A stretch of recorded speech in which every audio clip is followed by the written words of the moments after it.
એક દરિયા કિનારે બહુ સરસ વેપાર ચાલતો હોય એવો જગડુશા શેઠ જેવો શેઠિયો હોય અને એના વાણ દરિયે વણ જ કરતા હોય, એટલે એને ખબર પડે કે દરિયા કિનારે સૌથી વધારે તકલીફ દરિયાની મધ દરિયે પાણી ખૂટે, અનાજ ખૂટે, બળતણ ખૂટે, દવા ખૂટે તો જહાજ હેરાન થાય છે.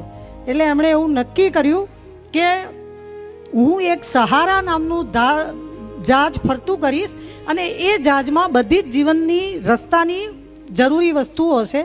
એના ઉપર એણે એક ભગવી ધજા લહેરાઈ, ધજા ઉપર સહારો લખ્યું અને કોઈ પણ જહાજને કંઈ પણ વસ્તુ ખૂટે એટલે થોડાક જ મહિનામાં બધા જહાજને ખબર પડી ગઈ કે આ સહારાનું જહાજ છે. બધાય પોતે કોઈ પણ વસ્તુની અગવડ હોય ત્યારે ત્યાં આવે અને એ જહાજમાંથી એમને જરૂરી વસ્તુઓ મળે. એક વખત ચાંચિયાઓ જહાજ લૂંટવા આવ્યા ને એટલે એ જ જહાજ લૂંટી કાઢ્યું. હવે સહારાનું જહાજ લૂંટાય તો વાંધો નહીં, એ ધજા લૂંટી લીધી અને ધજા પોતાના જહાજ ઉપર ફરકાઈ એટલે હવે એમને કોઈ જહાજ શોધવા જવાનું નહીં. બધા જહાજ એ સહારાની ધજા જોઈને સામેથી એમની જોડે આવે અને બેઠા બેઠા લૂંટે. સાચું જહાજ તો ફરે છે.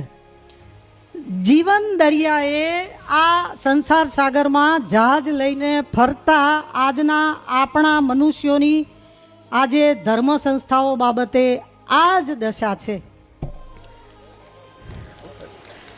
આ જ દશા છે કે ચાંચિયાઓના હાથમાં ધજા જતી રહી છે અને માણસ શાંતિ લેવા, માણસ પ્રેમ લેવા, જ્ઞાન લેવા, માણસ ધજા જોઈને જાય છે, અંદર ચાંચિયો બેઠો છે ખબર નથી.